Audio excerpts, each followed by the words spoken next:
Católica Fé, seu expresso de espiritualidade com grupo de oração Tenda do Senhor.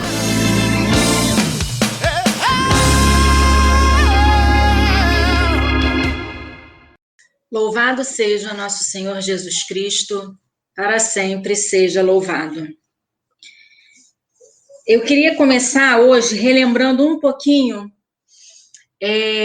a nossa pregação de 15 dias atrás, né, do nosso último grupo de oração, que foi em cima da parábola dos talentos. Eu não vou ler ela toda, que é uma passagem longa, mas quem assistiu, tenta relembrar um pouquinho, e quem não assistiu, a passagem era Mateus 25, de 14 a 30.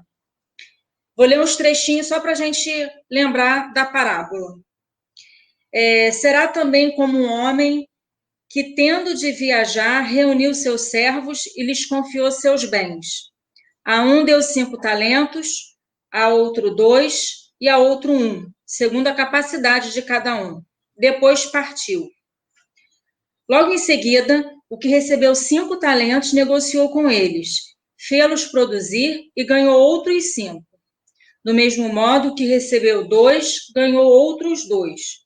Mas o que recebeu apenas 1 foi cavar a terra e escondeu o dinheiro do seu senhor. Depois a passagem vai falando que o senhor volta e veio prestar contas com os servos. E o que recebeu 5 talentos, né, que ficou com 10, e o que recebeu 2, que ficou com 4, ele disse, muito bom, servo bom e fiel, já que foste fiel no pouco, eu te confiarei muito. E o último, que tinha enterrado o talento, ele diz, servo mau e preguiçoso, sabias que colho onde não semeei e que recolho onde não espalhei. Devias, pois, levar meu dinheiro ao banco e à minha volta eu receberia com os juros o que é meu. Tirai-lhe este talento e dai ao que tem 10. Será dado ao que tem e terá em abundância. Mas ao que não tem, será tirado mesmo aquilo que tem, que julga ter. Em cima dessa passagem, a gente meditou, a gente partilhou um pouquinho, né? Diversas situações na nossa vida que acabam fazendo com que a gente enterre os nossos talentos. Diversas situações na nossa vida que a gente acaba desviando do caminho do Senhor, e os talentos que a gente recebeu, os bens, as graças que a gente recebe de Deus, a gente acaba enterrando. E pensando um pouquinho em tudo que o Senhor veio falando hoje, né, através da oração, quando fala na passagem de Tiago, no capítulo 1, versículo 12, que ele diz, feliz o homem que suporta a tentação, porque depois de sofrer a provação, receberá a coroa da vida que Deus prometeu aos que o amam.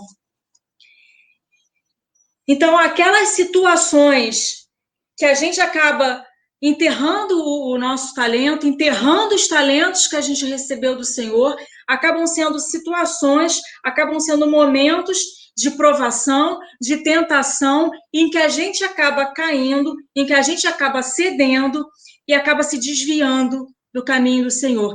E toda aquela graça que a gente recebeu, ela não frutifica, ela fica enterrada, porque a gente desviou, na verdade, do caminho de Deus.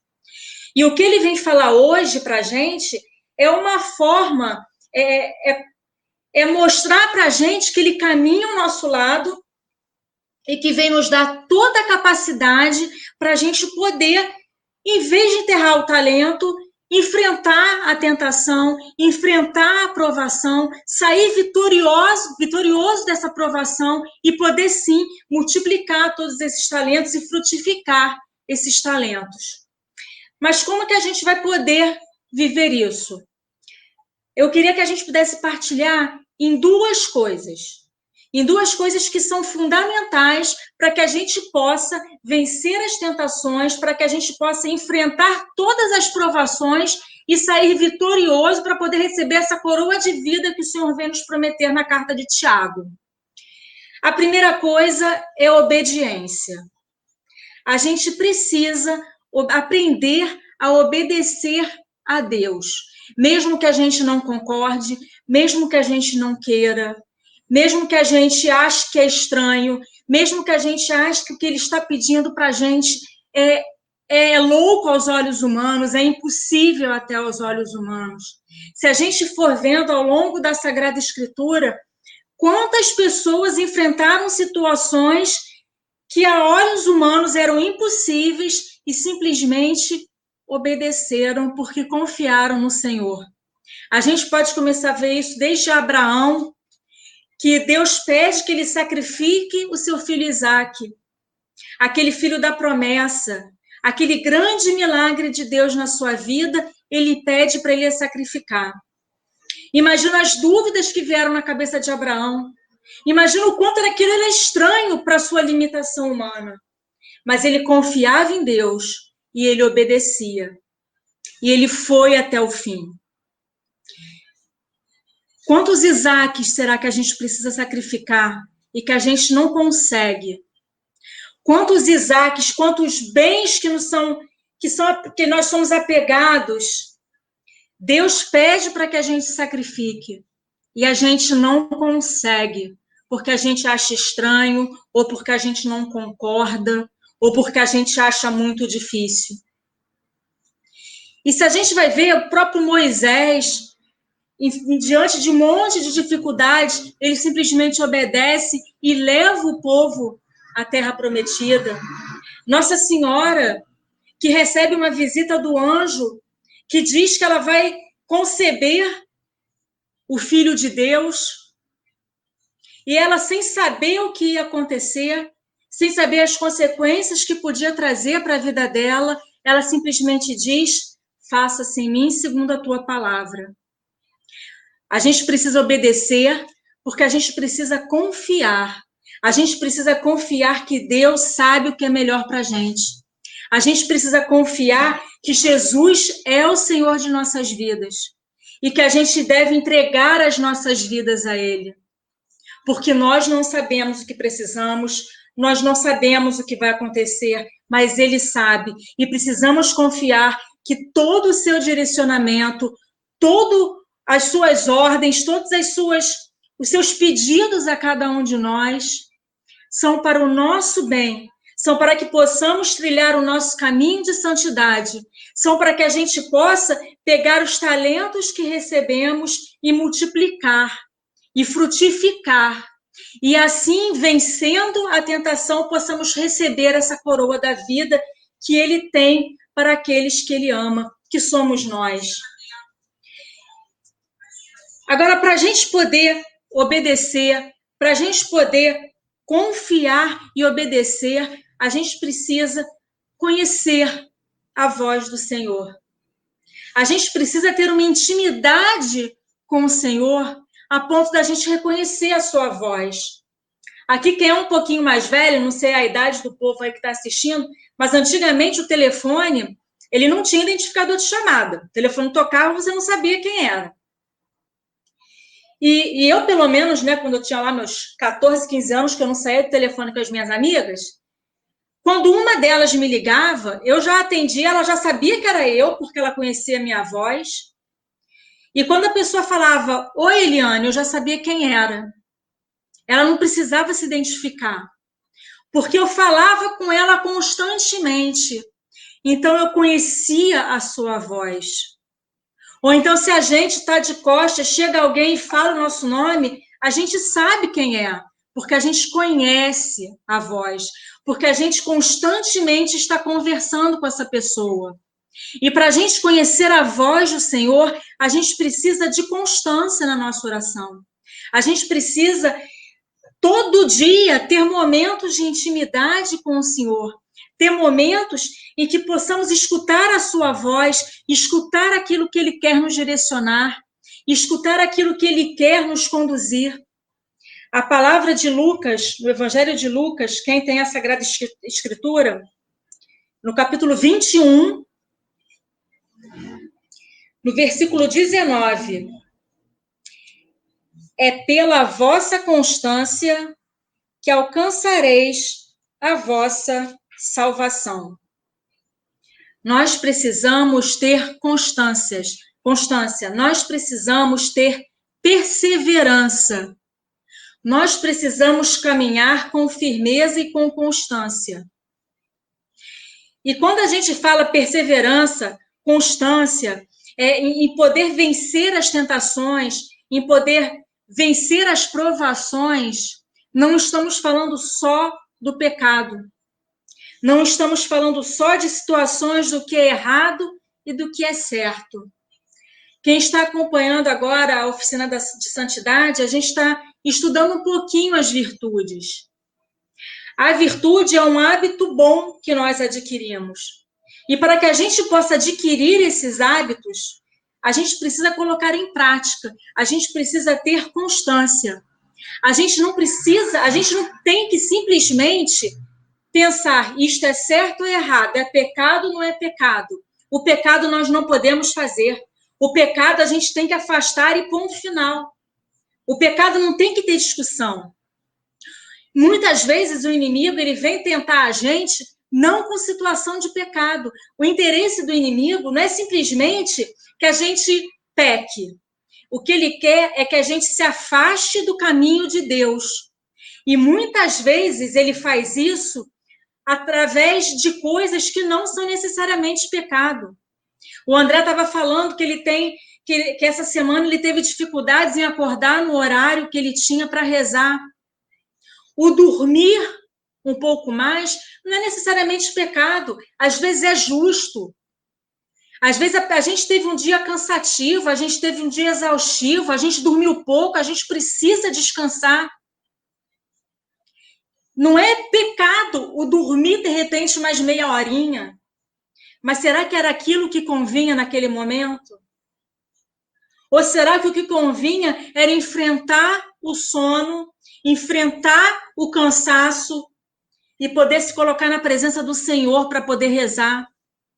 Quantas vezes a gente passa o nosso dia inteiro em rede social, assistindo, às vezes, coisas boas, assistindo o Católico Café, por exemplo, vendo um site da Canção Nova, vendo uma live de um padre, vendo uma live de um show católico, vendo uma missa no Vaticano.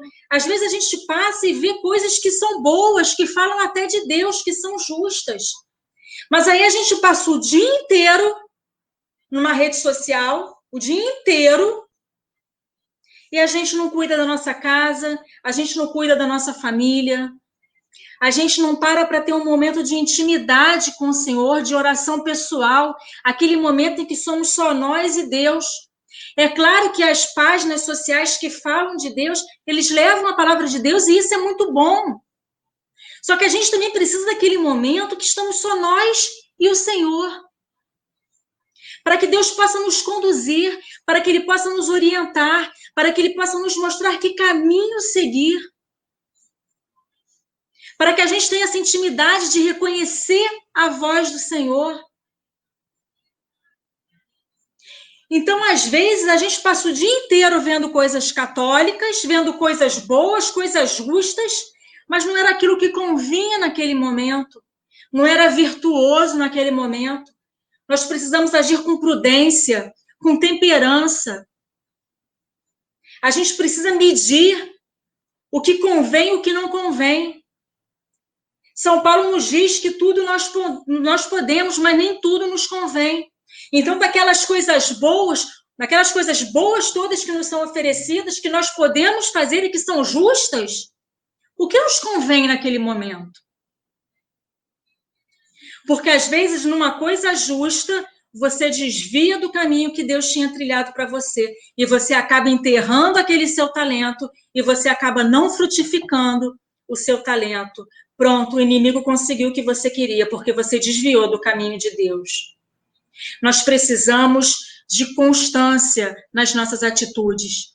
Nós precisamos de perseverança nas nossas atitudes. Perseverança na vida de oração. Perseverança na leitura da Sagrada Escritura, na leitura da Palavra de Deus. Perseverança na oração de um terço. Constância, equilíbrio. A gente fazer aquilo que nos convém naquele momento.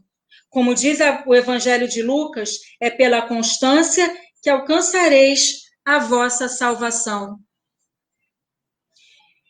É obedecendo, escutando a voz do Senhor e tendo constância, tendo perseverança, agindo com equilíbrio, de acordo não com a nossa vontade, não com aquilo que nós acreditamos ser bom para nós naquele momento, mas com aquilo que Deus nos direciona, aquilo que Deus nos manda fazer. Muitas vezes ele vai nos mandar entregar um Isaac, como ele fez com Abraão. Muitas vezes ele vai nos fazer caminhar por caminhos difíceis, sofridos, mas que aqueles caminhos vão nos fortalecer, vão nos aproximar dele. E nós precisamos confiar, nós precisamos perseverar na palavra do Senhor. Nós precisamos ter constância na obediência do Senhor.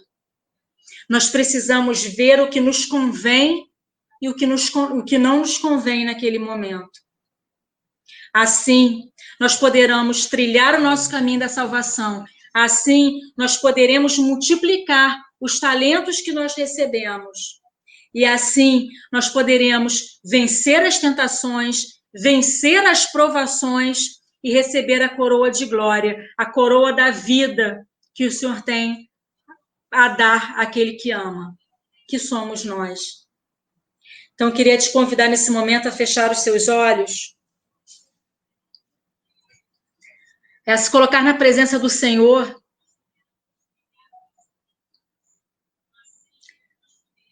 porque Ele está aqui, diante de você nesse momento.